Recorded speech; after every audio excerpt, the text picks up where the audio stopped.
Lisa, bagian 11, karya S.R. Kusuma yang dibacakan oleh penulisnya sendiri. Nadia merasakan ada yang menarik tubuhnya. Tangannya telah dicengkeram seseorang dengan kuat dan menariknya dengan keras, sehingga Nadia terhuyung-huyung ke belakang. "Apa kamu sudah gila?" teriak pria itu terlihat sangat marah dan terkejut. "Lisa, ya Tuhan, apa yang terjadi?" Lisa yang hampir tak sadarkan diri itu berusaha merekam suara di hadapannya itu.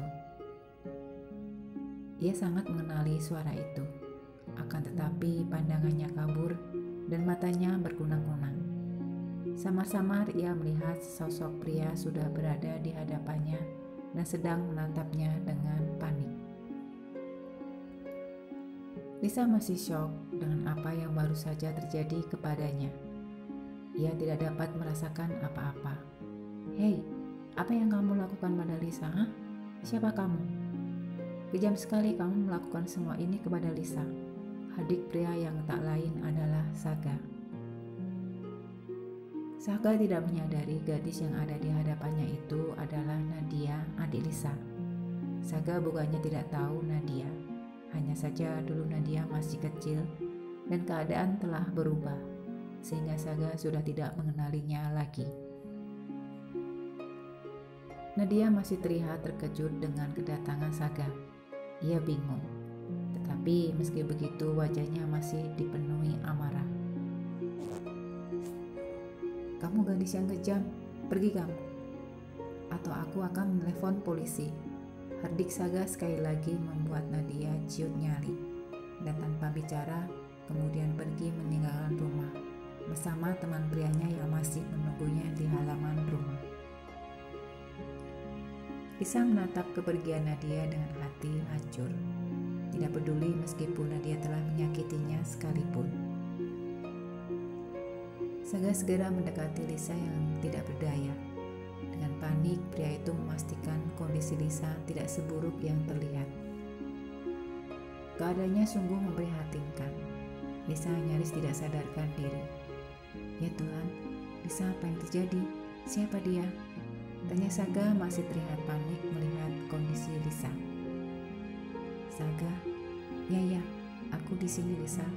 Saga berusaha menenangkan Lisa yang masih terlihat syok. Lisa meringis menahan rasa sakit di sekujur tubuhnya.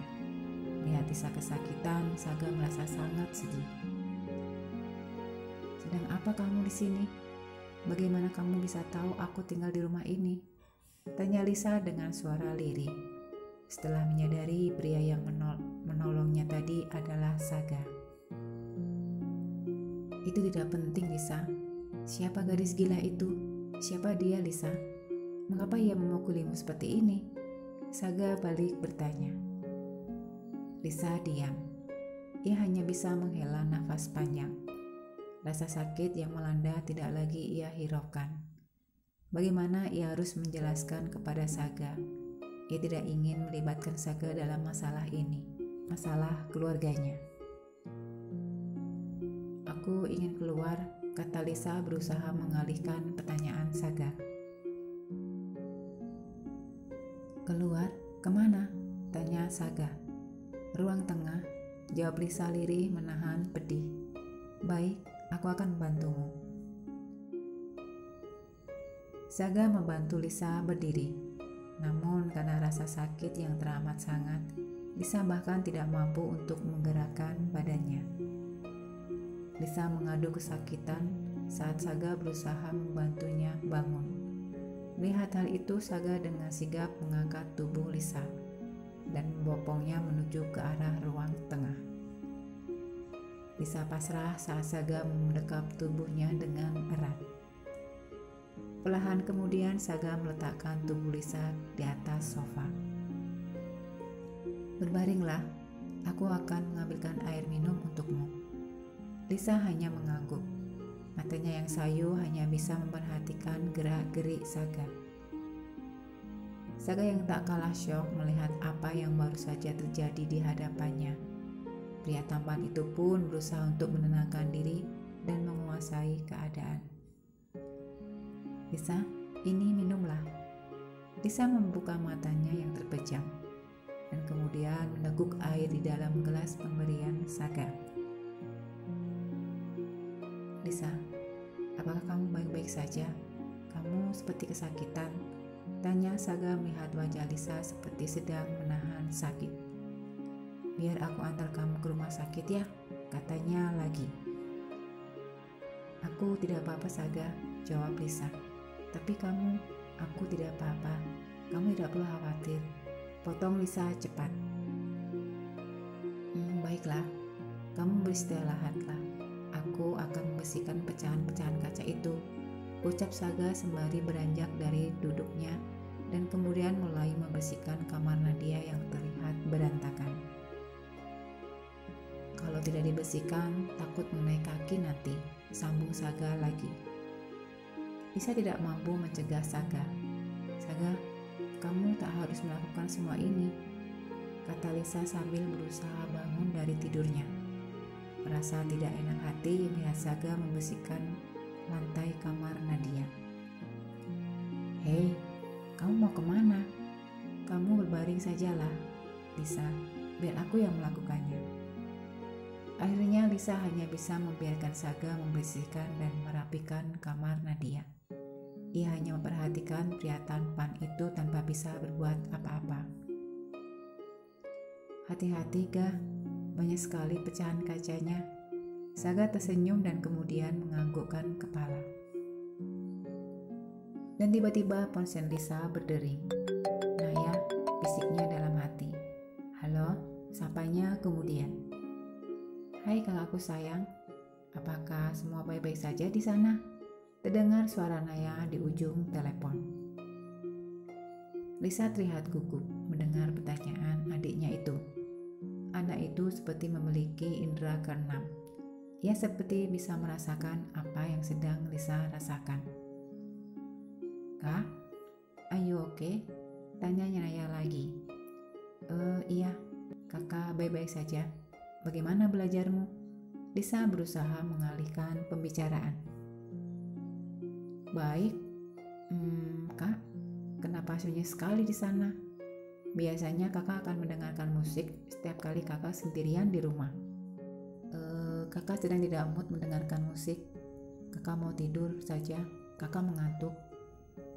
Tidur? Sejak kapan kakak tidur siang? Kak, katakan padaku, semua baik-baik saja kan? Lisa terdiam. Ia tidak bisa membohongi Naya dan menyembunyikan kejadian yang baru saja menimpa dirinya. Karena cepat atau lambat, Naya pasti akan mengetahuinya juga. Kak, karena dia pulang ke rumah Naya, ucap Lisa lirih. Oh ya? Dan apa yang terjadi? Lisa diam. Ia terlihat ragu. Ia melirik ke arah Saga yang sedang memandanginya. Halo kak, kakak masih di sana kan? Apa yang terjadi? Kenapa kakak tidak menjawab pertanyaanku? Lisa terdiam, tidak tahu harus bicara apa. Apakah kakak dia menyakiti kakak? Katakan padaku, apakah kakak dia menyakiti kakak? Lisa mengembuskan nafas panjang. Berat rasanya harus menceritakan apa yang baru saja terjadi. Itu sama saja akan mengingatkannya kembali tiap detik saat Nadia mulai menyerangnya, memaki, kemudian memukul dan menendangnya tanpa ampun. Karena itu sangat menyakitkan bagi Lisa. Ya, tapi kakak tidak apa-apa, jawab Lisa lirih. Apa yang ia lakukan kepada kakak?